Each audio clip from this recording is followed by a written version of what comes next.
हैं that shall be specified in the first schedule of Indian constitution. समझ में आया ये तीसरा। ठीक है, इसमें 3 पॉइंट कि territory of India shall consist of, जो टेरिटरी ऑफ इंडिया है शैल कंसिस्ट ऑफ स्टेट्स, पहली बात। दूसरी यूनियन टेरिटरीज।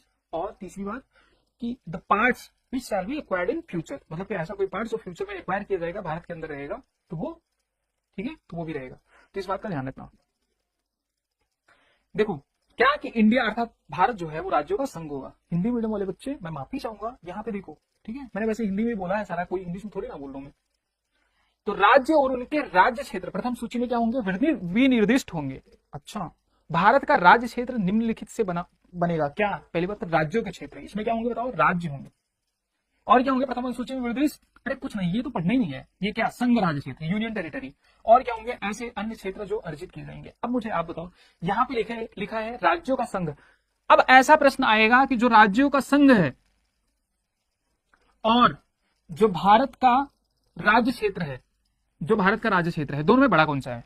दोनों में ज्यादा बड़ा एरिया किसका है, राज्यों के संघ का या फिर बताओ, राज्यों का संघ ज्यादा बड़ा क्षेत्र है या फिर राज्यों का, भारत का राज्य क्षेत्र? ठीक है, यहां पे आप कंफ्यूज हो सकते हैं। यहां पे आप बोलोगे भारत का राज्यों का संघ होगा, यही बड़ा होगा, यही तो गलती है। यहां पे देखो, यहां पे क्या क्या है, राज्यों का क्षेत्र प्रथम अनुसूची में विनिर्दिष्ट, संघ राज्य क्षेत्र, इसको अलग अलग अपनी मर्जी से सारे लोग डिफाइन करते हैं। सुनो, यहाँ पे क्या है कि राज्यों का संघ होगा, मतलब क्या है, स्टेट्स, इसमें क्या कंसिस्ट कर रहा है, स्टेट्स कंसिस्ट कर रहा है। ठीक है, और यूनियन टेरिटरी भी। यहाँ पे क्या है, स्टेट्स है, यूनियन टेरिटरी है, और ऐसे क्षेत्र जो भविष्य में एक्वायर किए जाएंगे, जो फ्यूचर में एक्वायर किए जाएंगे। तो मतलब उससे बड़ा हुआ कि नहीं, मतलब इसमें और स्पेस है ना। मान लो एक जगह सिर्फ स्टेट्स और यूनियन टेरिटरी है, यहाँ पे तो वो भी है जो फ्यूचर में एक्वायर किए जाएंगे। तो इस बात का ध्यान रखना। ठीक है, सुनो, तो अब क्या है, the territory of India wider expression, ये तो मैंने आपको बता ही दिया, वाइडर एक्सप्रेशन है। ठीक है, द कंट्री इज, हिंदी में देखो, तो देश को संघ के रूप में वर्णित किया गया है, ये तो बता ही दिया।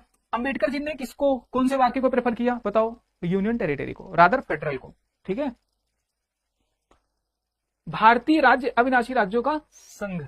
और इसका अर्थ सुनो पहले, ये ना पॉइंट, ये कई बार ये क्वेश्चन आया है, और ऐसा एक फेमस बुक में दिया भी गया है, मतलब एक फेमस बुक में है क्या, जब क्वेश्चन आया है तो फिर तो इंपॉर्टेंट हो ही जाता है। मान लो चलो ये इंडिया है और यहाँ पे आपका यूएसए। क्यों यही बता रहा हूँ, दूसरा पेज क्यों नहीं ले रहा हूँ, क्योंकि यहाँ पे चीजें लिखी हुई है। देखो, ये है आपका इंडिया,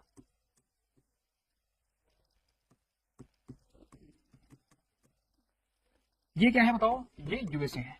इस बात का ध्यान रखना। हाँ, सुनो, दूसरी बात ये ध्यान रखना, मान लो ये इंडिया है, अब इसमें बहुत सारे राज्य हैं।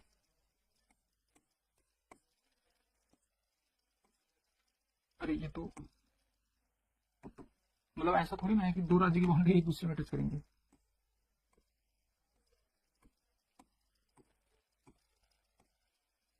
ठीक है, और ये आपका यूएसए है।